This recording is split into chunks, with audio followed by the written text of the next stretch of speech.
Hey there, welcome back to Limabean Living. In today's video, I thought I would do some Christmas prep. So we are going to be assembling an unconventional gift for most of our family members.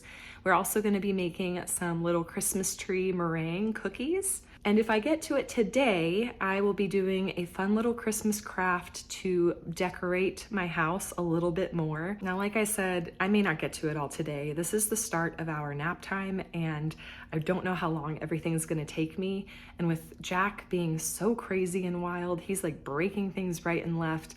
I really can't focus and, put my concentration on a fun little DIY craft or whatever with him just running around. So I really have to make the most of my time. So without further ado, let's go ahead and prep these unconventional Christmas gifts.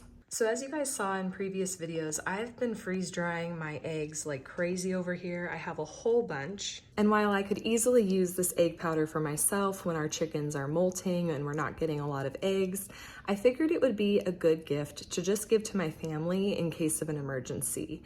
I hate it when you have like only one egg left in your fridge and you want to make something that requires more than one egg. And then you feel like, oh man, like I wanted to bake this, but now I got to go to the store and I don't have time for that. So having this raw egg powder on hand will definitely help solve that problem if you run out of fresh eggs. Now I've tried scrambling these up as it is with some water, and they make scrambled eggs. The texture seems a little bit different from when the eggs are totally fresh. So what I have been doing lately is mixing some fresh eggs with some of the egg powder to supplement it, and I really can't tell a difference in that case. So this can be used for scrambled eggs, and it tastes fine. It's just like I said, the texture is like slightly different. So in a pinch, it would be totally fine, but it may not be your preferred fresh egg texture. But I've also used this to make like French toast, and I could not tell a difference from when I use fresh eggs from the egg powder. I've also used it in baking, where I put the egg powder with my dry ingredients and the water that is needed to reconstitute the eggs with my wet ingredients, and the baking products have turned out completely normal. I haven't noticed a difference there. So I really think that this is a good gift to give to my family that they can just keep on their shelf and have in case of an emergency, and it should be good for like 15 to 20 years. So I'm planning on giving them about a dozen eggs. So I got these little pint-sized mason jars. I also picked up some cute ribbon from the Dollar Tree. And like I said, I'll be using the many dozens of eggs of raw egg powder that I have freeze-dried in previous videos. So since one egg is equivalent to 2 tablespoons of the powder plus 2 tablespoons of water, I am going to put about 24 tablespoons of egg powder into each of these jars, tie a little ribbon on it, and vacuum seal them so that they stay really fresh until my family needs to use them. But to make it a little easier on myself, I'm not going to use a tablespoon to measure it out in each little jar. I'm going to do it once and then just pour the egg powder in until it gets to the same level on all the cans. So let's go ahead and do that now.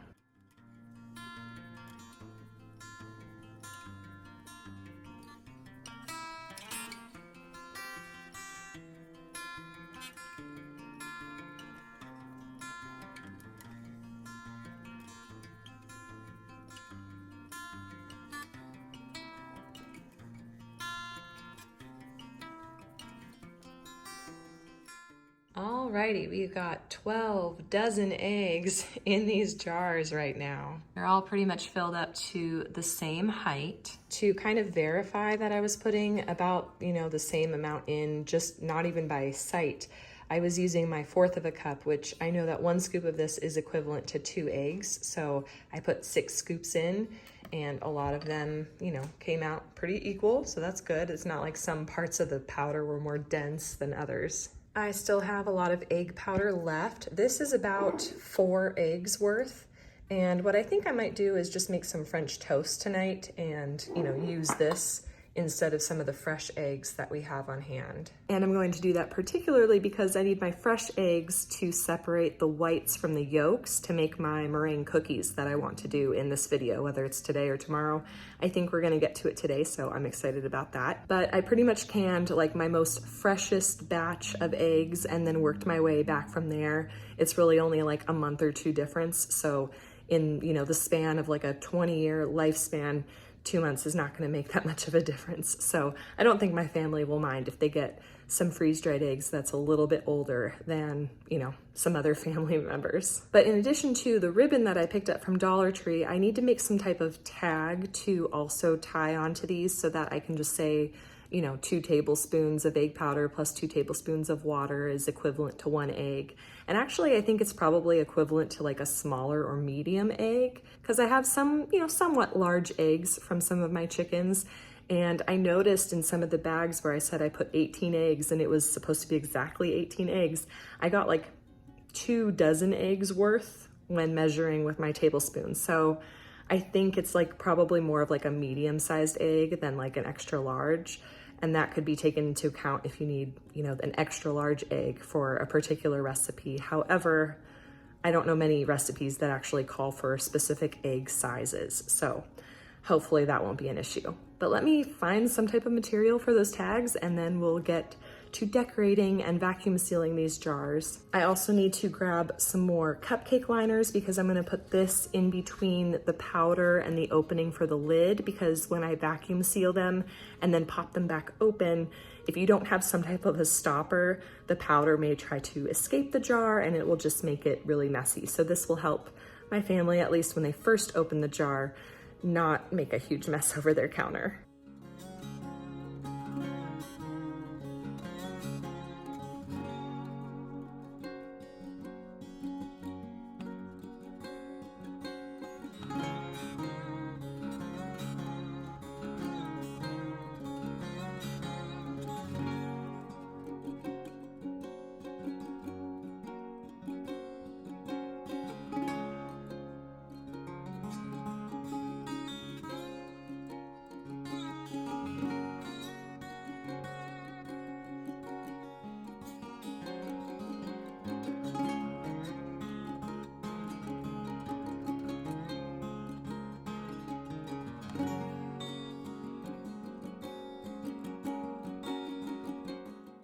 So while the last couple cans were being vacuum sealed, I cut out some green paper and I have this like pen. I have a bunch of these pens. This one is the black one where the outline, you can't really tell on this paper, but the outline is black. I have other ones that are the outline color for the silver.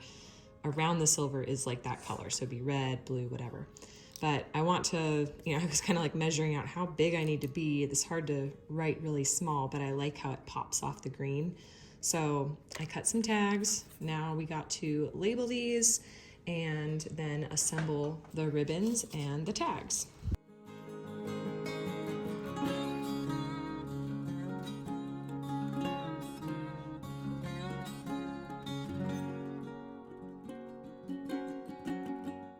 All right, I changed my mind. I don't like the inconsistency, even though it is more handmade or, homemade stuff. I don't like the inconsistency in my writing, and I don't like it. So I'm just quickly trying to print up things where I can, print the instructions. Maybe I'll still write Merry Christmas on the back of the card, but at least this way it's more info fit into a small space.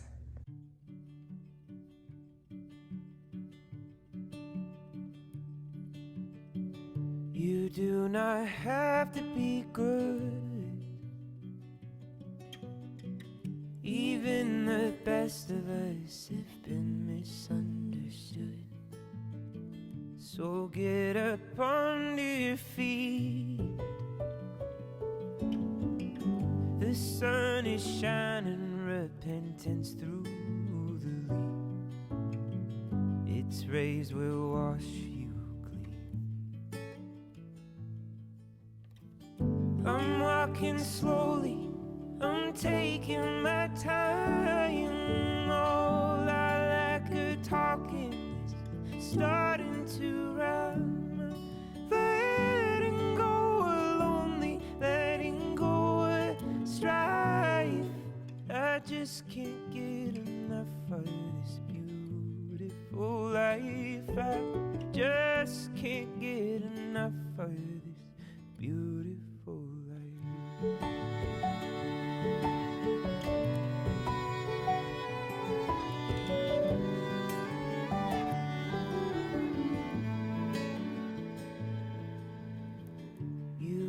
not have to be known.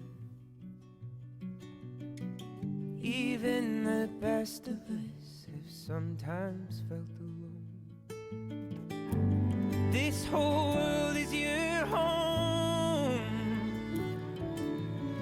so reach out your branches, lay your roots back to the soil, and watch the rain help you grow.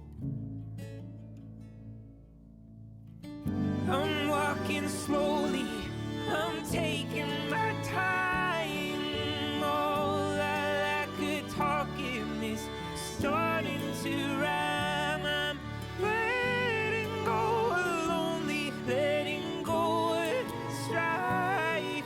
I just can't get enough of this beautiful life. I just can't get enough of this beautiful life. Oh, you look so amazing. Your hair, it drives me crazy. Dreaming of God on a sandy shore, saved by amazing grace. Or maybe my lack of faith. The seasons change, but they come back the same. They'll wash you clean with their rain. I'm walking slowly, I'm taking my time. All I like a talking is starting to rhyme. I'm letting go of lonely, letting go of strife. I just can't get. Well, you guys, it's a new day. Packing up those eggs for gifts for our extended family took a little bit longer than I was anticipating, so I am going to be starting the little meringue Christmas trees that I was hoping to do that day. We're gonna do that today, and I'm also gonna try just a very small batch, maybe like 1 egg white with some monk fruit sweetener. It's apparently like a 1-to-1 ratio as like sugar substitute, but it has 0 calories. So if that meringues up and actually works as like a cookie, it would actually make it a very healthy little sweet treat that has no calories from sugar. It probably has calories from the egg white, but that is the healthy part. So anyways, I'm gonna try that. But first I want to definitely make these little Christmas tree meringues. And I won't be making the same mistake as I did in my Thanksgiving video, if you guys watched that, and using oil-based food coloring. I'll make sure to use the good stuff this time. So the first thing that we need to do is start cracking open these eggs, separating the yolks from the whites, and measuring how much egg whites I'm actually gonna be using in grams, because that's gonna tell me how much sugar I need to add in.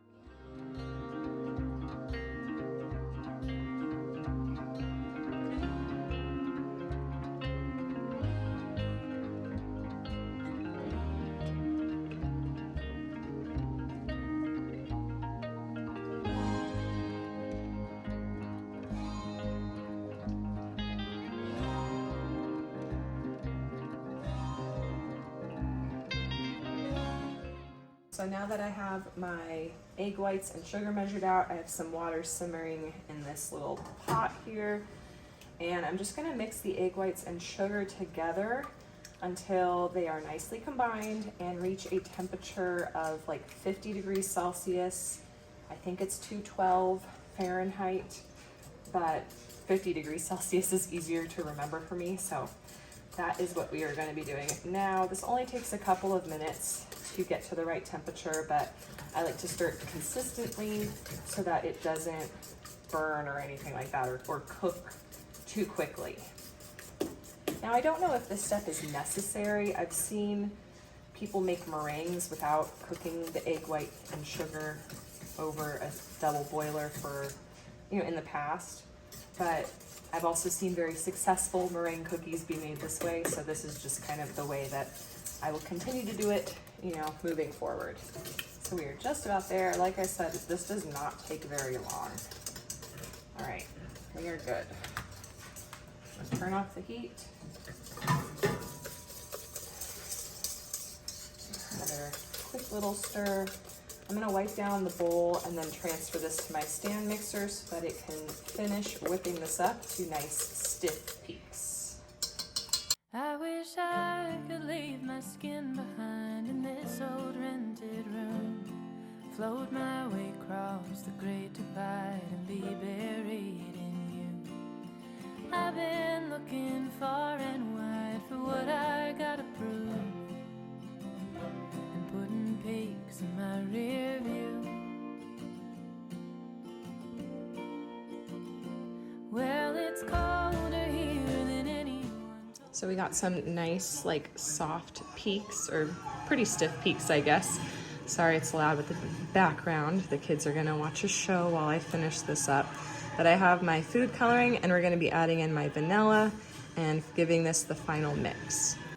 The glowing ends.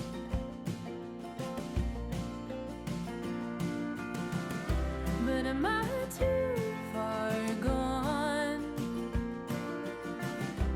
to be running home? 'Cause I'm longing tonight to be somewhere across that great divide.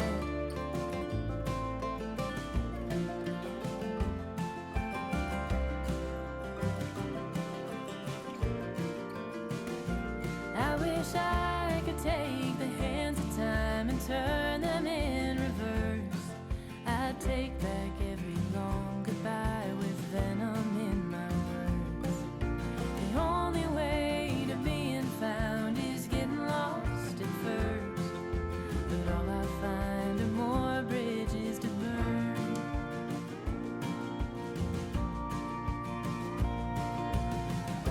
So am I too far gone to be running home? 'Cause I'm longing tonight to be somewhere across that great divide.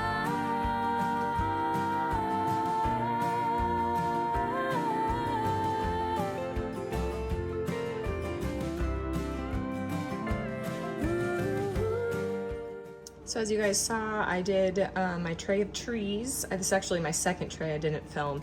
And then I whipped up the monk fruit sweetener version in using the same bowl. Obviously that may affect it a little bit because there is some real sugar maybe incorporated, but I could definitely tell a difference in how this whipped up. It was mostly like, I don't know, it was more airy than this silky texture. And we'll even see, like, I'll do a different design as I'm piping it out. It's just, I don't know, more airy. We'll see if it tastes good though. But I really want to avoid using another tray, so I'm gonna just try to fill in the empty spots, and obviously we can tell a difference between the monk fruit and the regular sugar sweetener. I also have some of these little sprinkles that I'm gonna throw on top because I know some of the kids will like them. I know I don't like having cookies with sprinkles that are hard on them, but the kids like them, so they're gonna be on at least one tray's worth. Now, one thing I could have done if I wanted to have this similar look but with no sprinkles was to do small little bits of other colors besides just green. So separated my meringue before I colored it green and made other colors, and then I could have piped on tiny little dots on these trees to give the illusion of lights, but I didn't want to do the extra time needed to make it look like that. But there we go. This tray and my other tray with no sprinkles are gonna go in a 170-degree oven, Fahrenheit, and I'm gonna leave them on in there for about 2 hours before I turn off the heat, and then just let them sit in the oven till the oven cools down and they get back down to room temperature. So my timer went off, so these cookies are technically done. They look very pretty in the oven, but we're gonna leave this door closed until I get home from bringing my daughter Aubrey to gymnastics, and then I will package these up. So we just got home, and here are our little cookies. I'm excited to give these ones a try because this has used the monk fruit sweetener. These look a little bit brown, so maybe they cooked a little bit differently than the other ones. Okay, I just took a bite and it's like cold. It's actually cold in the middle. That's really weird. They do taste really good though, but it's so weird that it's cold. I'm gonna try one of the ugly meringues. This is nice and dry. I think these are definitely done. And then we got our other batch. So one little trick that I heard was to actually store your meringue cookies in the freezer. And that's actually because there is no moisture in the freezer because everything's frozen. And so it won't ruin the dryness of the meringues. It won't like absorb the moisture and then get really sticky and, you know, lose the meringueness of the cookies. So I will be packaging these up and in an airtight container and putting them in my freezer until we bring them to Christmas parties or just enjoy them here at home. But like I said, these monk fruit sweetened meringues, they do have a different texture. So it's not, you know, identical, but is still airy and crunchy, but it was cold in the middle. It was really strange. I wonder if I were to have like a teaspoon of the monk fruit sweetener by itself, if it would have that same feeling, if it's because of the sweetener or some reaction with the egg whites. I really don't know, but they are yummy. You know, unfortunately, I just tried one of the other meringues and it's still chewy. So I think I'm gonna just try rebaking these for another hour or so, and hopefully that will solve the problem. I don't know why we're having this little fail here, but I'm hoping that baking it an extra hour or two and letting it cool down will solve the problem. One thing I'm gonna do to try to fix this problem, you can tell maybe like right here, yep, I just stuck to my finger. That part needs to dry out more. So if I turn it on its side and expose that, I'm hoping that this other bake will like finish the drying, because if I just leave it like this, I think it would be harder for it to dry out. So the cookies turned out great. I stuck them in the freezer and they were pretty much all consumed at today's Christmas party that we went to. Now this morning, I actually took out a piece of cardboard that I have been saving for the longest time because it was big and I just knew that somehow I would use it. And I recently got an idea somewhere on social media. I really don't remember where it was, but the person used cardboard and white puffy paint to make little like gingerbread house decorations. And they used it to put like right up here on the top of the cabinet shelves, and, you know, just to provide extra decoration for the kitchen. Now that is kind of my ultimate dream of maybe something that I could make using cardboard and white puffy paint. But this morning I ended up cutting out like 2 strips of what could be rooftops of this cardboard. And I had the intention that like when I cut it once, it would be the tops of 2 different, you know, portions of these homes. And it turns out that like the measurement will actually work great above the big window in our family room. So I brought these cardboard pieces to my parents for our Christmas party today. And I figured like I could be the one to just do all of the decorating, but I thought it would be fun for like everyone else to participate. So I got some of my family involved. Aubrey did like 1 or 2 homes. I got to do 1 or 2 homes. And then like my mom did one, my older brother did one, some of my nieces did some. So it was just really fun to get everyone working on it to then serve as a decoration in my home. So here you can see, you know, the homes kind of all next to each other. It is pretty nice to have the entire board connected because it kind of makes it easy to like put it up and take it down. Like I said, someday I hope to maybe put this on top of my kitchen cabinets. And then when the season's over, I can just put it decorative side down so it doesn't get all linty, and we can, you know, put it back up at the next Christmas time. Now I didn't use white puffy paint mainly because I didn't have any on hand and it was kind of getting too close to the party for me to like run to the store for puffy paint.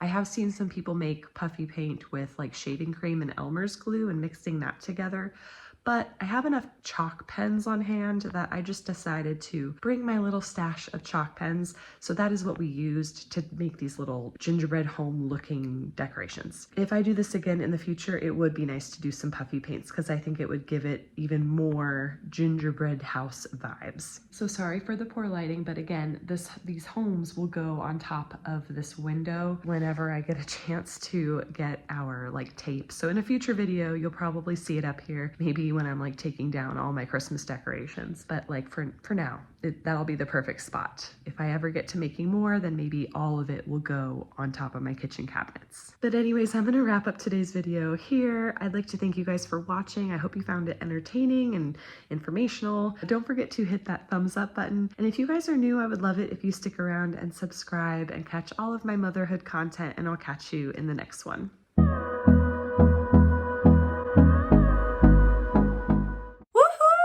You've made it to the end of the video. If you didn't know already, every Monday and Friday, you can find motherhood and lifestyle content on this channel.